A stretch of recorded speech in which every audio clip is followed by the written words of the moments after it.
Media സ്കാനിലേക്ക് സ്വാഗതം. Media സ്കാനിൽ കൂടെ വരുന്ന വിഷയമാണ് ഫലസ്തീൻ. ഇതിന് കാരണവുമുണ്ട്. ഇന്നത്തെ ഏറ്റവും വലിയ ലോക പ്രശ്നമാണത്. രാഷ്ട്രങ്ങളുടെ കാപട്യം തെളിഞ്ഞു കാണുന്ന ഇടം. മാധ്യമങ്ങളുടെ വിശ്വാസ തകർച്ചയുടെ തെളിവ്.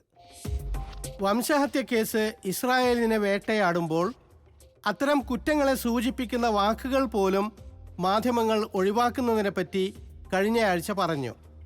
വംശഹത്യ സ്ഥിരീകരിക്കുന്ന ലേഖനം പ്രസിദ്ധപ്പെടുത്തേണ്ടി വന്ന ന്യൂയോർക്ക് ടൈംസ് തൊട്ടു പിന്നാലെ ഇത് വംശഹത്യയല്ല എന്ന ലേഖനവും പ്രസിദ്ധപ്പെടുത്തി ഇസ്രായേലിന് സുരക്ഷാ കവചം തീർത്തതും നമ്മൾ കണ്ടു. നേർക്ക് നേരെ കൊല്ലുന്നതിന് പുറമെ ഫലസ്തീൻകാരെ പട്ടിണിക്കിട്ടും കൊല്ലുന്നു. അത് ലോകശ്രദ്ധയിൽ വന്നപ്പോൾ പട്ടിണി റിപ്പോർട്ടുകളിൽ ഇസ്രായേലിനെ പറ്റി മാധ്യമങ്ങൾ ബോധപൂർവം മിണ്ടാതിരിക്കുന്നു. ഇതിൻ്റെ ഉദാഹരണങ്ങളും നമ്മൾ ചൂണ്ടിക്കാട്ടി. ഇപ്പോൾ മറച്ചു വയ്ക്കാനാവാത്ത വിധം ഗസയുടെ പട്ടിണി ലോകം കാണുമ്പോൾ അസോസിയേറ്റഡ് പ്രസ് AP എന്ന വാർത്താ ഏജൻസി എക്സ്ക്ലൂസീവ് പടങ്ങളെന്നോണം ഒരു ഫോട്ടോ ഫീച്ചർ പ്രസിദ്ധപ്പെടുത്തിയിരിക്കുന്നു. ഗസയിലെ കുഞ്ഞു ശരീരങ്ങളെ പട്ടിണി കടന്നാക്രമിക്കുന്നു എന്ന് തലക്കെട്ട്. ഇവിടെയും പട്ടിണിയാണ് വില്ലൻ. പട്ടിണിക്കിടുന്ന ഇസ്രായേൽ കാണാമറയത്താണ്. പാശ്ചാത്യ മാധ്യമങ്ങൾ ഏതായാലും പട്ടിണി മരണം കണ്ടു തുടങ്ങിയിട്ടുണ്ട്. അപ്പോഴും അതിനുത്തരവാദിയായ സയനിസ്റ്റ് രാഷ്ട്രത്തെപ്പറ്റി മൗനം പാലിക്കുന്നു. ഗസ ദുരന്തം എന്ന്. അവിടെ പട്ടിണി എങ്ങനെ ഇത്ര രൂക്ഷമായെന്ന് നിഷ്കളങ്കമായ ചോദ്യം.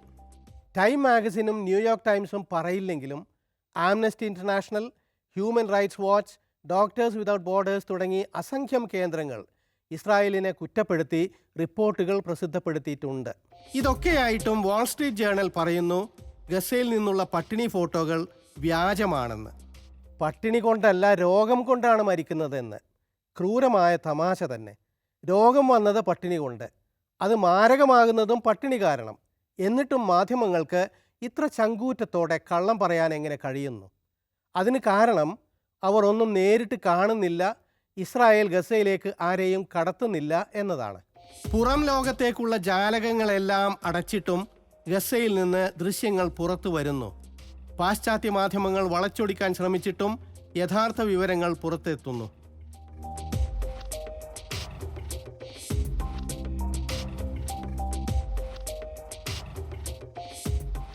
പാശ്ചാത്യ ജേർണലിസ്റ്റുകൾക്ക് പ്രവേശനമില്ലെങ്കിലും നാട്ടുകാരായ ജേർണലിസ്റ്റുകൾ ഗസയിലുള്ളതുകൊണ്ടാണ് സത്യം പുറത്തു വരുന്നത്. ക്യാമറ മാത്രം ആയുധമാക്കി ഏത് സമയവും കൊല്ലപ്പെടാവുന്ന അവസ്ഥയിൽ ധീരരായ ഗസയിലെ മാധ്യമപ്രവർത്തകർ പട്ടിണിയിലും തൊഴിലെടുക്കുന്നു. Journalists in Gaza already had the world's toughest assignment. Job 1 for almost 22 months now has been survival. Job 2, telling heartbreaking stories, documenting a genocide while under fire. Like when Al Jazeera Arabic's Anas Al-Sharif did a live hit from the Al-Shifa hospital this week about people around him starving when a woman behind him collapsed. വിശപ്പാണ് എല്ലായിടത്തും. മുറിവേറ്റവർ വിശപ്പിലാണ്, രക്ഷാപ്രവർത്തകർ വിശപ്പിലാണ്, doctor വിശപ്പിലാണ്. ഇതൊക്കെ report ചെയ്യുന്ന ഞങ്ങൾ വിശപ്പിലാണ്. ഞങ്ങൾ മരണം കാത്തിരിക്കുകയാണ്. ഇത് അൽ ജസീറയുടെ അനസ് അൽ ഷരീഫ്. طبعا أنا جعان واللي بيصورني جعان واللي بيحاورني جعان والجريح اللي بيجي على المستشفى يتعالج جعان والمسعف اللي بنقل المصاب جعان والطبيب اللي بيداويه برضه جعان والصحفي اللي بيكمل رسالته برضه جعان. كل فئات المجتمع جعانة ومحتاجة رغيف خبز واحد. الآن إحنا فقط بننتظر حاجة واحدة. ഫാത്തിമ ഹസൂന ഇത്തരമൊരു ഫോട്ടോഗ്രാഫറായിരുന്നു. വിശപ്പിലും ഭീതിയിലും സ്ഫോടനങ്ങൾക്കിടയിലും ചിത്രങ്ങൾ എടുത്ത് പുറം ലോകത്തേക്ക് അയച്ചു. സഫീദ മാർസി എന്ന മാധ്യമപ്രവർത്തക അവരെ വീഡിയോ വഴി ഇൻ്റർവ്യൂ ചെയ്തു. ഫാത്തിമ പറഞ്ഞു, ഞങ്ങൾ മരിക്കാൻ പോവുകയാണ്. അത് ബോംബ് കൊണ്ടാവാം, പേടി കൊണ്ടോ പട്ടിണി കൊണ്ടോ ആവാം. I'm a photographer. Yes, I saw your photos. Meeting her was like a mirror held in front of me that made me realize how much both our lives are conditioned by walls and wars.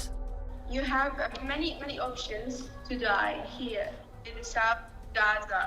you can die by bombing or fear, starvation. Each of our conversations could be the last one. കഴിഞ്ഞ April 14 Fathima ഹസൂനയെ Israeli bomb കൊന്നു. Bomb ഇടുന്നത് Israel, പട്ടിണിക്കിടുന്നത് Israel. പക്ഷേ ആ പേര് പാശ്ചാത്യ മാധ്യമങ്ങൾ വാർത്തയിൽ നിന്ന് ഒഴിവാക്കും. ജേർണലിസം എത്തിക്സിനെതിരായ വലിയ പാപം. ഒമിഷൻ അഥവാ അത്യാവശ്യ വിവരം ഒഴിവാക്കൽ എന്ന പാപം. Because that is the point. It's called omission. CNN, Sky News, Reuters, and NBC News will all tell you that they speak truth to power. Yet none of them, when headlining a story about a man-made famine, identify the perpetrators. Scan those headlines and one might conclude that Gaza is suffering from a drought. സത്യം മറച്ചു പിടിക്കുന്ന മാരകമായ പത്രഭാഷ. അവർക്ക് ജീവൻ നഷ്ടപ്പെട്ടു, പട്ടിണി കാരണം മരിച്ചു, വിശന്ന് മരിച്ചു എന്നെല്ലാം. സത്യം മറച്ചു പിടിക്കുന്നു എന്ന് മാത്രമല്ല, ചിലപ്പോൾ കുറ്റം പോലും ഇരകൾക്ക് മേൽ ചാർത്തും. ഇസ്രായേൽ കരുതിക്കൂട്ടി പട്ടിണി ഉണ്ടാക്കുന്നു എന്ന് അവിടുത്തെ മനുഷ്യാവകാശ പ്രസ്ഥാനമായ ബെത്സലേം തന്നെ പറയുമ്പോഴും ദ അറ്റ്ലാന്റിക് പത്രം പറയുന്നത് പട്ടിണി ഫോട്ടോകൾ നുണയാണ് എന്നാണല്ലോ. പോരാ, ഹമാസ് ആണത്രേ ഗസയെ പട്ടിണിക്കിടുന്നത്. അൽ ജസീറ ലിസണിംഗ് പോസ്റ്റിൽ റിച്ചർഡ് ഗിസ്ബർഗ് പറയും പോലെ ഇത്തരം പത്രങ്ങൾ ഇസ്രായേലി നേതാക്കളുടെ വ്യാജങ്ങൾ പ്രചരിപ്പിക്കുകയാണ്. To put out there there is no famine in Gaza, there is a famine of the truth. Arguments that despite Israel's extensive track record of disinformation over Gaza are somehow still taken seriously by news outlets like France 24. ഹിരോഷിമയിൽ അണുബോംബിട്ട American ഭീകരത 80 വർഷം മുൻപാണ് നടന്നത്. ഇന്ന് ഭീകരശക്തികൾ അത് ഗസയോട് കാണിക്കുന്നു. ഈ ദൃശ്യങ്ങളിൽ ഇടത്ത് ഇന്നത്തെ ഗസ, വലത്ത് അന്നത്തെ ഹിരോഷിമ.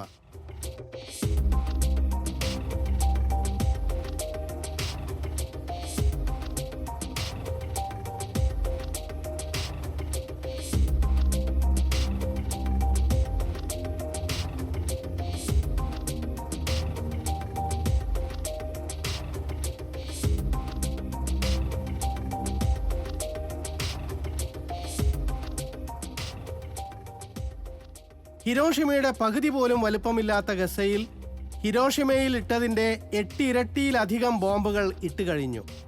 പാശ്ചാത്യ മാധ്യമങ്ങൾക്കും നിഷേധിക്കാൻ പറ്റാത്ത മഹാസംഹാരം ഇവിടെ അമേരിക്കയുടെയും മറ്റും സഹായത്തോടെ ഇസ്രായേൽ നടത്തുന്നു.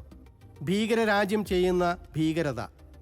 വാഷിംഗ്ടൺ പോസ്റ്റാണ് അപൂർവ ദൃശ്യങ്ങൾ എന്ന അവകാശവാദത്തോടെ ഈ ചിത്രങ്ങൾ പ്രസിദ്ധപ്പെടുത്തിയത്. ഇവയ്ക്കും ഒരു കഥ പറയാനുണ്ട്. ദുരിതാശ്വാസ വസ്തുക്കളുമായി ഗസയിലേക്ക് പോകാൻ ചില വിമാനങ്ങളെ ഇസ്രായേൽ അനുവദിക്കാറുണ്ട്. ഇത്തരം ദുർലഭം അവസരങ്ങളിൽ അവരൊരു കർശന ഉപാധി വയ്ക്കും: വിമാനത്തിൽ നിന്ന് ആരും ഗസയുടെ ഫോട്ടോ എടുക്കരുത് എന്ന്. എന്നാൽ ഒരു ജോർഡാൻ വിമാനത്തിൽ നിന്ന് ഒരാൾ രഹസ്യമായി വീഡിയോ പിടിച്ചു. അതിലെ ദൃശ്യങ്ങളാണ് ഇത്. വാഷിംഗ്ടൺ പോസ്റ്റ് ഫോട്ടോ ജേർണലിസ്റ്റിനോട് ഫോട്ടോ വിലക്കിനെ പറ്റി പറയാൻ അധികൃതർ വിട്ടുപോയത്രേ. ഒരു ഫ്രഞ്ച് ദുരിതാശ്വാസ വിമാനത്തിൽ ഇടം പിടിച്ച അൽ അറബി ടിവിയിലെ ദലാൽ മവാദ് പിടിച്ച ദൃശ്യവും സമൂഹ മാധ്യമങ്ങളിൽ കാണാം. ലോകം കാണരുതെന്ന് ഇസ്രായേൽ ആഗ്രഹിക്കുന്ന ദൃശ്യങ്ങൾ എന്ന കുറിപ്പോടെ അവരിത് ലിങ്ക്ഡ് ഇനിൽ പോസ്റ്റ് ചെയ്തു.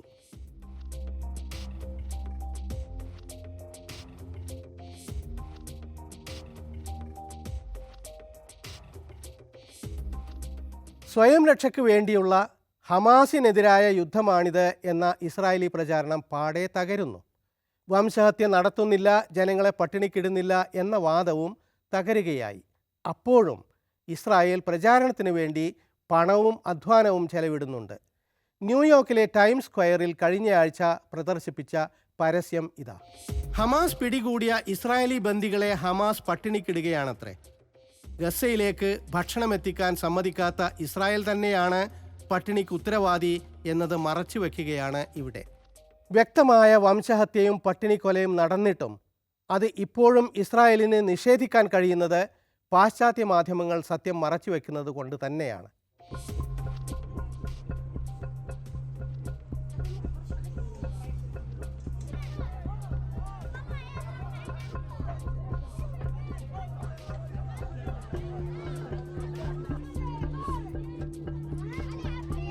ഇപ്പോൾ ആ മാധ്യമങ്ങൾക്ക് പോലും സത്യം കാണാതിരിക്കാനാകുന്നില്ല. ഇസ്രായേൽ എന്ന കുറ്റവാളിയെ പേരെടുത്ത് പറയാൻ കൂടി ഈ മാധ്യമങ്ങൾക്ക് എപ്പോഴാണ് കഴിയുക എന്നേ അറിയാനുള്ളൂ. പ്രത്യേകിച്ച് ഇസ്രായേലി സംഘടനകളും ഇസ്രായേലി പത്രങ്ങളും അക്കാര്യം തുറന്നു പറയുമ്പോൾ. ലണ്ടൻ ഗാർഡിയൻ പത്രം ഇസ്രായേലിനെ പേരെടുത്ത് പറഞ്ഞു തുടങ്ങി. പ്രചാരണങ്ങളെ തോൽപ്പിക്കുന്ന ദൃശ്യങ്ങൾ, അതാണ് ഇന്ന് ഗസ. ലോകത്തെ ഏറ്റവും വലിയ പ്രചാരണ യന്ത്രങ്ങൾ കൊണ്ടുപിടിച്ച് ശ്രമിച്ചിട്ടും ഇസ്രായേലിന് വിജയിക്കാനാകുന്നില്ല. അതിന് കാരണം ഗസയിലെ ധീരരായ ജേർണലിസ്റ്റുകളും അവരിലൂടെ വിവിധ സ്വതന്ത്ര മാധ്യമങ്ങൾ ഉണ്ടാക്കിയ വീഡിയോ ഡോക്യുമെൻ്ററികളുമാണ്. ആ വീഡിയോകളെപ്പറ്റി അടുത്ത തവണ പറയാം.